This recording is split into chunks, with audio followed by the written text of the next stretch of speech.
मैं आप सबका प्रभु यीशु मसीह के ज़िंदा और सामर्थी नाम में परमेश्वर की हुजूरी में स्वागत करता हूं। आज परमेश्वर आपको चंगाई देंगे, आपको आशीष देंगे। परमेश्वर का आत्मा आज आपको छुएगा। जैसा कि ये सेकंड पार्ट में हीलिंग का शुरू करने के लिए जा रहा हूं।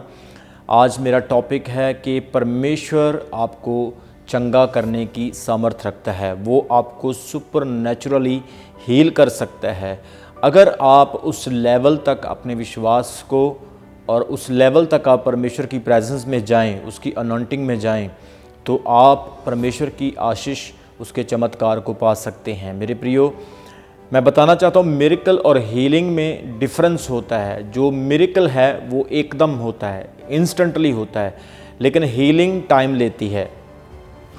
जैसे किसी की शरीर के ऊपर चोट लग जाए तो वो चोट ठीक होते होते टाइम लेती है, हीलिंग होने में टाइम लगता है। और मिरेकल जो है वो इंस्टेंटली होता है। जैसे लंगड़ा चलने लगा, किसी की दबी हुई नसें खुल जाएं, अंधा देखने लगा, कोई बीमारी से या कोई ऐसे ट्यूमर से वो ट्यूमर डिसअपीयर हो जाए और एकदम से हीलिंग मिल जाए, इसे हम मिरेकल कहते हैं। और धीरे धीरे कोई हीलिंग होती है, उसे हम हीलिंग एक प्रोसेस कहते हैं। ये आपका विश्वास है, आपका परमेश्वर के प्रति अट्रैक्शन है या ध्यान है, जो आपको मिरेकल या हीलिंग दोनों में से एक दे सकता है। कुछ लोग इंस्टेंटली चंगे हो जाते हैं क्योंकि वो मिरेकल को रिसीव करते हैं, और कुछ लोगों को हीलिंग पाने के लिए टाइम लगता है, वो एक प्रोसेस में चले जाते हैं। लेकिन परमेश्वर ब्लेस जरूर करता है। God can delay but not denies. परमेश्वर डिले कर सकता है लेकिन डिनाइज नहीं कर सकता है। आज बहुत सारे लोग हैं जो आत्मिक तरीके से उन्नति कर रहे हैं, लेकिन दूसरे प्रोफेशन में वो तरक्की नहीं कर रहे हैं या दूसरे लेवल्स पे वो उन्नति नहीं पा रहे हैं। सो मैं एक वचन पढ़ना चाहता हूँ, यूहन्ना की 3 पत्री, उसका 1 अध्याय, उसके 2 वचन में। The third letter of John chapter 1 verse 2, वहाँ पे लिखा है, हे प्रिय, मेरी यह प्रार्थना है कि जैसे तू आत्मिक उन्नति कर रहा है, वैसे ही तू सब बातों में उन्नति करे और भला चंगा रहे। Beloved, I pray that all may go well with you and that you may be in good health as it goes well with your soul. वो कहता है कि जैसे तू आत्मिक उन्नति कर रहा है, वैसे ही तू सब बातों में भी उन्नति करे और तू भला चंगा हो जाए। इंग्लिश में हेल्थ का जिक्र आया है। याद रखें, परमेश्वर ने आपको मरने के लिए नहीं बनाया है, जीने के लिए बनाया है। परमेश्वर ने आपको बीमार रहने के लिए नहीं, तंदुरुस्त रहने के लिए बनाया है। परमेश्वर ने आपको श्रापित रहने के लिए नहीं, आपको आशीषित होने के लिए बनाया है। लेकिन बीमारी कब आती है, दुख कब आता है, संकट कब आता है? जब हमारे जीवन में कमियां या कमज़ोरियां आना शुरू हो जाता है। याद रखें, एक दीवार जब कमज़ोर होती है वो गिर जाती है। एक छत जब उसमें छेद होते हैं तो पानी आना शुरू हो जाता है। इसी तरह से आपका जीवन है। जब आप वीक होते हैं, जब आप के अंदर कोई बुराई या कोई कमी आती है, तो आपके अंदर बीमारी भी 100% आती है। हम देखते हैं बाइबल में सबसे पहला आदमी आदम था और उसकी पत्नी हवा। ये दोनों परमेश्वर के बनाए हुए अदन की वाटिका में रहते थे, और परमेश्वर ने उन्हें हर एक आशीष दी और एक ऐसी जगह पर रखा यहाँ पर उन्हें किसी चीज़ की, किसी वस्तु की कमी नहीं थी। वहाँ पर ऑक्सीजन की कमी नहीं थी, पोल्यूशन नहीं था, वहाँ पर कोई वायलेंस नहीं था, कोई टॉक्सिस नहीं था, कोई वायरस नहीं था, वहाँ पर कोई गंदगी नहीं थी।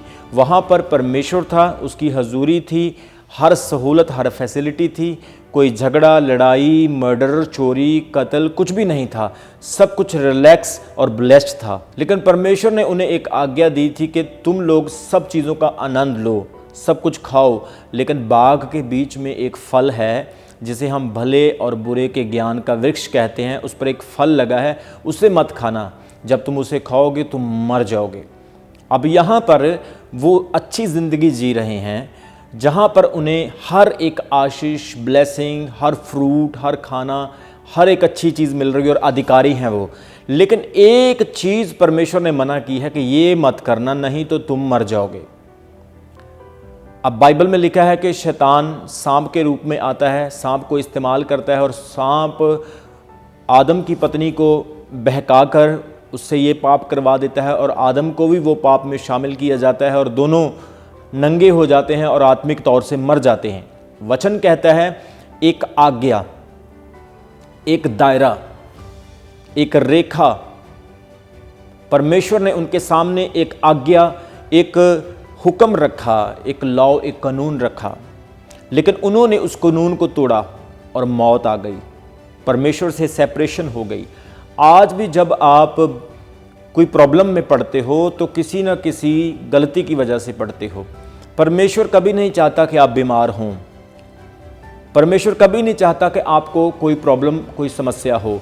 याद रखें, उन्होंने आज्ञा का उल्लंघन किया, यानी पाप किया, और पाप से मौत आई, और मौत ने परमेश्वर से आपको अलग कर दिया। मौत ने आपके आनंद को लॉस्ट कर दिया, खो दिया। आज अगर आप फिर वही हालात में आना चाहते हैं, फिर वही अदन की वाटिका और उसकी ब्लेसिंग में आना चाहते हैं, तो परमेश्वर की आज्ञाओं पर खड़े रहें, परमेश्वर की आज्ञाओं को पूरा करते रहें। हालेलुया। आज हर व्यक्ति अपनी ज़िंदगी में सोचता है, मैं हमेशा तंदुरुस्त रहने के लिए क्या करूं, क्या ऐसा काम करूं कि मैं कभी बीमार ना हो सकूं।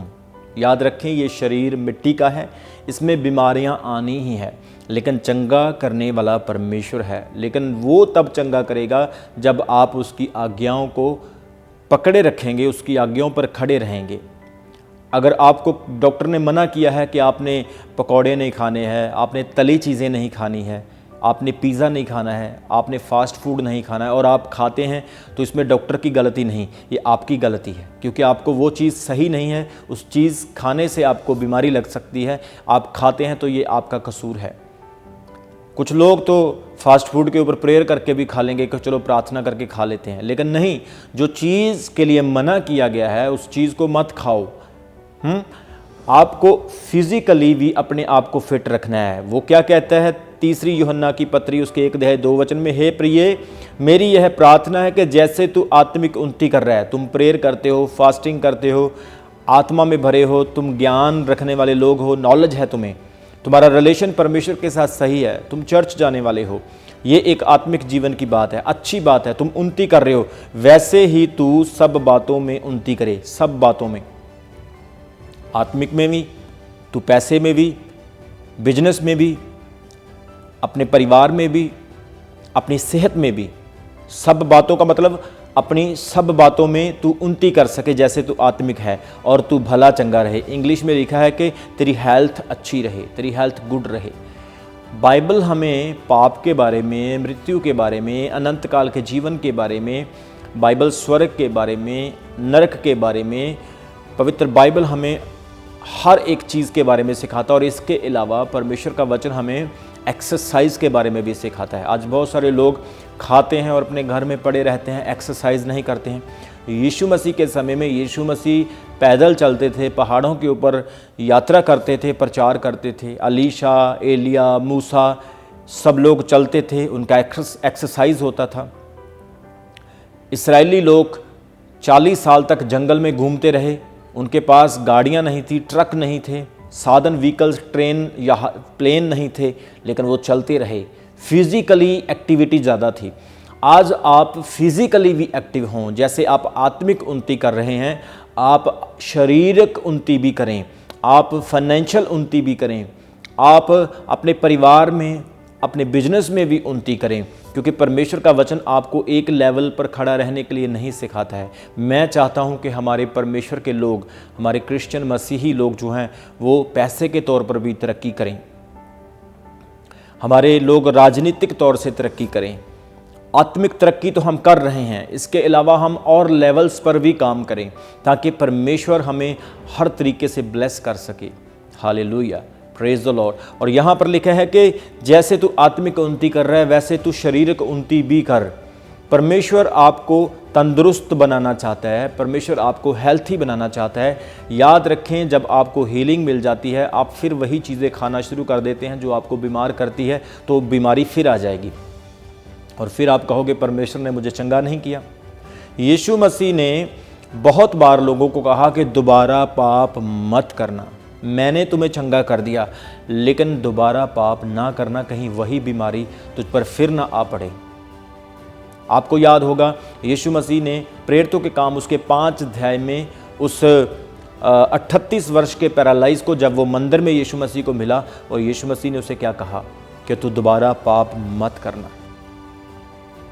इसलिए जो मिस्टेक्स आप रोज रोज करते हो वो आपको पीछे खींच के आपके पास्ट में आपको ले जाती है। आज इस चर्च में हज़ारों लोग चंगे हो रहे हैं, हज़ारों लोग फाइनेंशियली ब्लेस हो रहे हैं। झुग्गी झोपड़ी वाले लोग आए, परमेश्वर ने उनको घर दिए। परमेश्वर कोई ऊपर से करेंसी नहीं फेंकता है, परमेश्वर आपके हालातों को बदल देता है। खुदा आपके माइंड को, आपकी सोच को, आपके काम करने के नज़रिए को बदल देता है, जिससे आप ब्लेस हो जाते हैं।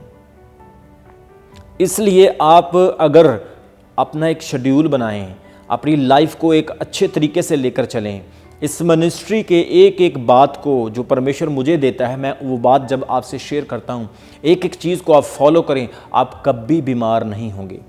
मैं गारंटी नहीं देता हूँ कि आप बीमार नहीं होंगे, आप बीमार हो सकते हैं, लेकिन परमेश्वर आपको फिर खड़ा करेगा, फिर चंगा करेगा। लेकिन आप अगर इग्नोरेंस करेंगे, आप अगर वही फिर पाप वाली ज़िंदगी, अगर आप व्यभिचार से निकले हैं, नशे से निकले हैं, अगर आप आइडल वर्शिप, मूर्ति पूजा से निकले हैं, आप बुरे कामों से निकले, आप फिर आप वही करने लग जाते हो, तो आपकी चंगाई की, आपकी स्पिरिचुअल ग्रोथ की, फाइनेंशियल ग्रोथ की, आपके आत्मिक जीवन की गारंटी मैं नहीं देता हूँ, ना ही परमेश्वर देता है।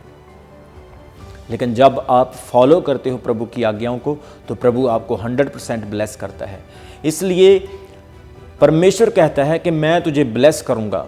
परमेश्वर ने आपको मरने के लिए नहीं, जीने के लिए बनाया है। मरना तो एक दिन है ही, लेकिन परमेश्वर ने एक आयु, एक उम्र ठहराई है। बाइबल में 70 या 80 वर्ष आयु ठहराई गई है, और उससे ज़्यादा कोई कर जाए तो वो परमेश्वर की ग्रेस है। हालेलुया। अगर आप इस आयु से पहले जा रहे हैं तो वो आपकी मिस्टेक्स है, आपकी गलतियां हैं, आपके पाप हैं।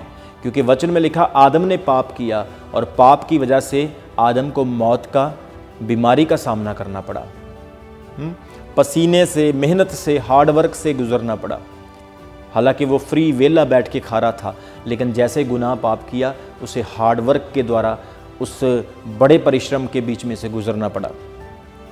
आज जितने मुझे सुन रहे हैं, भजन संहिता उसके 91 अध्याय उसके 16 वचन में लिखा है कि मैं उसको लंबी उम्र से संतुष्ट करूंगा, दयालु से तृप्त करूंगा और उसे अपने उद्धार का दर्शन दिखाऊंगा। लंबी उम्र से परमेश्वर आपको तृप्त करना चाहता है। मूसा 120 साल का था जब वो पहाड़ पर चढ़ा। उसकी आंखें डिम नहीं हुई, उसकी हड्डियों में कमज़ोरी नहीं आई, उसके कान बहरे नहीं हुए। 120 साल का व्यक्ति ना तो अच्छी तरह से देख सकता है, ना अच्छी तरह से सुन सकता है, लेकिन मूसा पहाड़ पर चढ़ रहा है। परमेश्वर अपने प्रेम करने वाले और आज्ञाओं को पूरा करने वालों को कभी बूढ़े नहीं होने देता। वो कहता, मैं तुम्हें उकाबों के समान बल दूंगा, उकाबों के समान तुम उड़ोगे, ना कभी थकोगे, ना कभी अकोगे। इसलिए आज जितने मेरी आवाज़ को सुन रहे हैं, परमेश्वर चाहता है कि आप वो काम ना करें जो परमेश्वर आपको रोकता है, वो चीज़ें आप ना खाएं जो आपको नुकसान पहुंचाती है। बहुत सारे लोग व्यभिचार करते हैं और जब वो बूढ़े हो जाते हैं तो उन्हें बहुत सारी बीमारियों का सामना करना पड़ता है, क्योंकि आपको हर चीज़ में एक सिस्टम दिया गया है। अगर सिस्टम से चलोगे तो आप 100% ब्लेस होंगे मेरे प्रियो, 100% ब्लेस होंगे। जैसा कि इब्रानियों उसके 13 अध्याय में लिखा है कि वो चीज़ें मत खाओ जो मूर्तियों के आगे चढ़ाई जाती है। जब आप पढ़ते हो रोमियो की किताब 14 अध्याय जब आप पूरा पढ़ोगे, पूरा 14 अध्याय पढ़कर देखना, वहाँ पर बहुत कुछ लिखा है कि आपको क्या खाना है, क्या नहीं खाना है।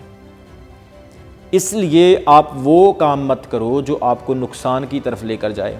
आज भी बहुत सारे लोग हैं जिनको बैड हैबिट्स हैं। कुछ अपने नेल्स खाते हैं, कुछ कोयले खाते हैं, कुछ मिट्टी खाते हैं, कुछ चौक खाते हैं, कुछ चावल ज़्यादा कच्चे चावल खाते हैं, कुछ लोग शुगर ज़्यादा खाते हैं, तली हुई चीज़ें खाते हैं, फास्ट फूड खाते हैं। आपका खाना भी आपकी बॉडी पर एक रिएक्शन देता है।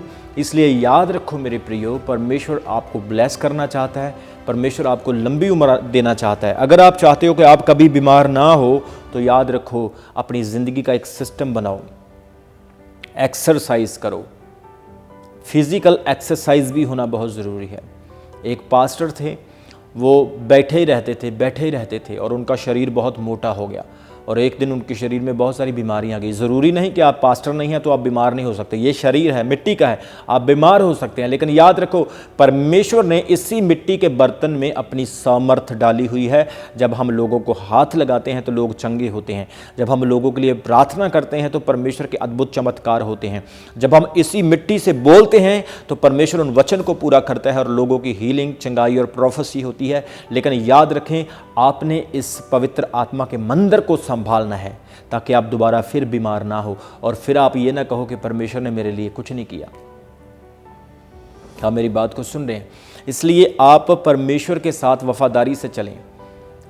जैसा कि प्रेरित पौलुस तीमुथियुस अपने स्पिरिचुअल सन को क्या लिखता है कि शरीर की साधना से कम लाभ होता है और आत्मा की साधना से बहुत लाभ होता है। शरीर की साधना, वहाँ पर शरीर की साधना इंग्लिश में लिखा गया है फिजिकल एक्सरसाइज, मतलब शरीर की एक्सरसाइज से कम लाभ होता है, लेकिन होता ज़रूर है। इसलिए अपना ध्यान रखें, प्रेयर करें, अपने जैसे आत्मिक जीवन में आप उन्नति कर रहे हैं ऐसे हर एक चीज़ में भी आप उन्नति करें। Hallelujah, praise God. परमेश्वर आपको ब्लेस करेगा, परमेश्वर आपको हील करेगा। सुपरनैचुरल हीलिंग पाने के लिए आप लोगों को परमेश्वर के साथ कनेक्टेड होना है, और जब वो हीलिंग मिल जाती है तो उस हीलिंग को आपने मेंटेन रखना है।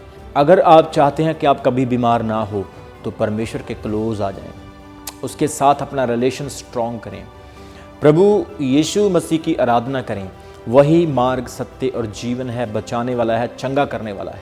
मैं इस वक्त आत्मा में महसूस कर रहा हूँ, जितने लोग इस वचन को सुनेंगे और परमेश्वर के इस मंदिर का ध्यान रखेंगे और चाहते हैं कि वो कभी बीमार ना हो, तो वो चीज़ कभी ना करें जो चीज़ आपकी बॉडी के, आपके आत्मा के विरुद्ध में है।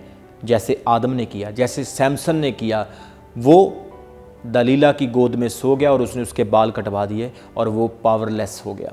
आज मैं चाहता हूं कि आप आगे बढ़े अपने जीवन में, आप हर तरीके से उन्नति करें और परमेश्वर आपको ब्लेस करे। आमीन।